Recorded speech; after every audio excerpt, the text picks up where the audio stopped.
Monsieur le Président de l'Association des parents d'élèves,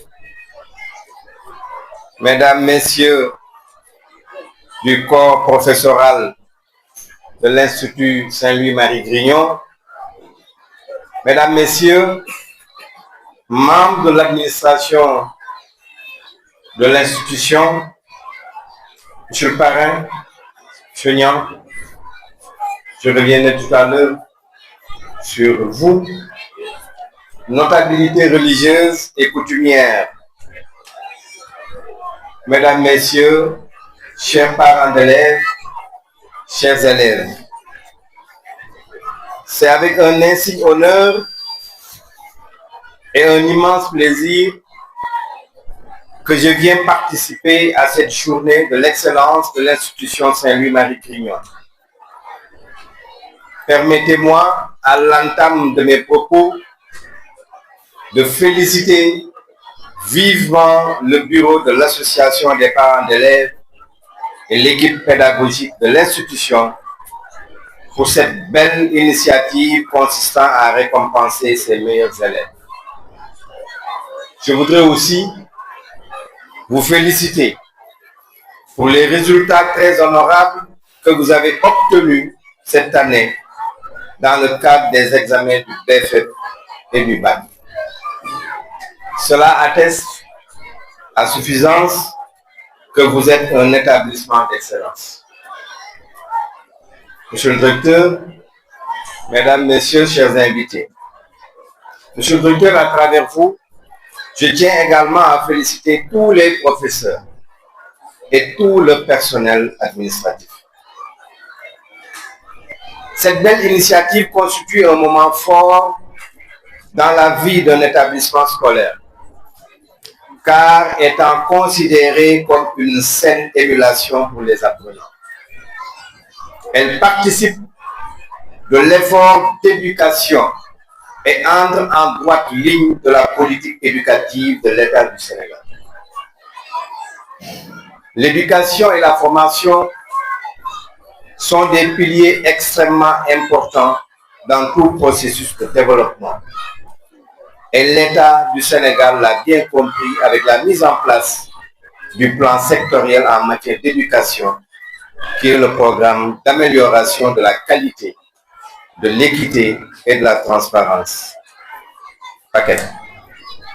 Pour correspondre justement à l'objectif de développement durable 4 sur l'éducation. De manière beaucoup plus globale, il y a notre référentiel, la vision Sénégal 2050, à travers l'axe 2 de la stratégie nationale de développement 2025-2029, à savoir le capital humain de qualité et l'équité sociale. C'est pourquoi la mise en œuvre de ce plan requiert l'implication et l'engagement de toutes les familles d'acteurs, autorités administratives et territoriales, partenaires sociaux, secteur privé, société civile, mais également la communauté. C'est dire donc que l'État du Sénégal accorde une importance toute particulière à ce secteur. L'organisation de cette cérémonie contribue, à n'en pas douter, à promouvoir le travail, la discipline, en un mot, l'excellence au sein de votre établissement.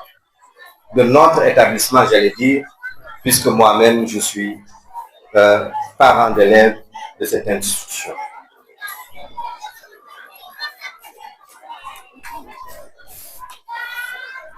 C'est pourquoi, donc, l'organisation de cette cérémonie, je l'ai dit, contribue donc à promouvoir le travail. Mesdames, Messieurs, thème ne pouvait être plus pertinent que celui que vous avez choisi pour cette présente édition. L'excellence pour tous, chaque élève a du potentiel. Oui, chaque élève a du potentiel. Il suffit juste de réveiller ce potentiel-là qui est en lui. C'est ce que vous avez réussi, Monsieur le directeur, à travers les excellents résultats obtenus au BFEP, 100%, et presque 97% au baccalauréat. Cependant, Nous pensons que l'équipe pédagogique constitue un maillon dans cette chaîne pour l'atteinte de l'excellence. En effet, il n'y a pas que l'équipe pédagogique. Le premier maillon, c'est évidemment l'élève. L'élève qui est le principal concerné et qui regorge en lui un potentiel qu'il faut justement réveiller. Quelqu'un parlait tout à l'heure de curiosité du savoir. Aujourd'hui, on parle, et c'est revenu dans les discours, des téléphones. La nouvelle technologie, je pense qu'il faudrait en faire un bon usage. Monsieur le parrain, c'est vous qui le disiez tout à l'heure. C'est extrêmement important parce que ça constitue aujourd'hui un véritable frein au développement. Et ce qui devrait constituer un facteur de cohésion sociale est en train justement de nous dévier de l'essentiel. Les familles, les membres des familles ne se parlent plus. Vous entrez dans une maison, effectivement, chacun est scotché à son téléphone, et cette communication-là qui devait exister entre les membres d'une famille, on ne l'a plus. Et c'est dommage. Le deuxième maillon, c'est l'enseignant. Monsieur le parrain, j'ai bien aimé votre discours. Et j'y ajouterai enseignant un jour, enseignant pour toujours.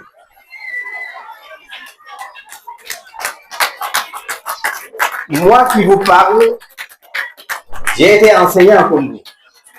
Ah oui, j'ai été enseignant pendant une dizaine d'années avant d'entrer dans l'école nationale d'administration. Une école d'élite, une école d'excellence. C'est dire tout simplement que l'enseignement mène à tout. Et vous avez du mérite, docteur. Toutes nos félicitations. Le deuxième maillon, donc, c'est l'enseignant. Nous l'avons dit, il lui appartient à travers sa pédagogie de réveiller justement ce potentiel endormi chez l'élève.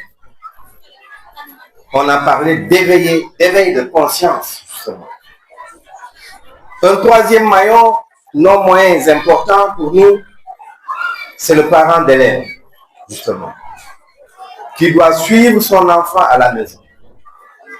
Son rôle ne doit pas se limiter essentiellement à payer les fournitures et autres frais de scolarité.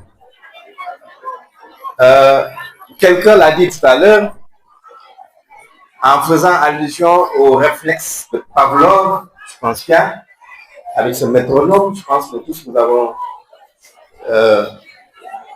on nous l'a enseigné en classe de terminale. L'éducation, et le frère l'a rappelé tout à l'heure. Quand on parle d'éducation, ce n'est pas seulement l'instruction,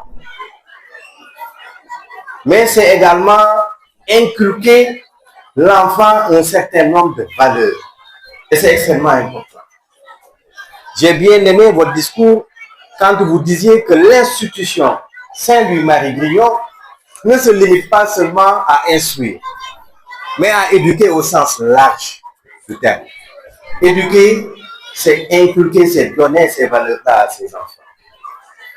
Merci encore pour ce discours-là. Le parent d'élève doit donc suivre son enfant à la maison. Son rôle ne doit pas se limiter essentiellement à payer les fournitures et autres frais de scolarité. Et enfin, le troisième maillon, c'est bien entendu l'État. L'État qui doit accompagner toute cette dynamique. Chaque entité, donc, doit pouvoir jouer convenablement son rôle. Aussi, voudrais-je, à travers cette cérémonie, inviter les élèves à s'intéresser davantage aux matières scientifiques, pour ne pas dire aux séries scientifiques. Car le constat aujourd'hui est que nos élèves ont peur des séries scientifiques. Le monde d'aujourd'hui est à l'ère des nouvelles sciences et technologies. Notre parrain ne dira pas le contraire, puisque lui-même est un brillant scientifique de par les témoignages qu'on a reçus tout à l'heure. C'est l'occasion pour moi de vous féliciter, M. Niang, vous féliciter d'avoir parrainé cette cérémonie et je puis dire que vous êtes une référence pour ces élèves-là. Merci encore une fois de plus. Mesdames, Messieurs, chers récipiendaires, nous vous félicitons et vous demandons de ne pas dormir sur vos lauriers. Continuez à persévérer. À ceux qui n'ont pas été primés, travaillez davantage et le résultat sera au bout de l'effort. Je vous encourage donc à poursuivre dans cette dynamique et de garder toujours à l'esprit que vous êtes l'avenir de ce pays. Ayez toujours le culte de l'excellence et ne versez jamais dans la violence. Notre pays a encore des valeurs à préserver, des valeurs de dignité, des valeurs de courage, d'abnégation, de respect du bien public, et j'en passe. Vos parents vous ont mis à l'école. Ils paient pour vos fournitures et cherchent à vous mettre dans des conditions optimales de réussite. Alors, la meilleure façon, je dis bien la meilleure façon de leur rendre la monnaie et de les remercier, c'est de travailler et de mériter justement cette confiance-là. Je ne saurais terminer, mesdames, messieurs, sans pour autant remercier et féliciter tous les membres du comité de pilotage de cette journée, avec à sa tête le président de l'association des parents d'élèves. Je voudrais confondre également dans ces remerciements le corps professoral et le personnel administratif. Mes mentions spéciales à mon ami, frère Jean-Pierre, que j'ai connu depuis Thiès quand il était directeur du collège Saint-Gabriel et moi sous-préfet de l'arrondissement de Thiès-Nord. Nous avions beaucoup collaboré, lui et moi. Cher ami directeur, merci et toutes mes félicitations pour les résultats obtenus. Mesdames, Messieurs, il ne me reste plus qu'à vous souhaiter bonnes vacances à toutes et à tous. Je vous remercie de votre attention.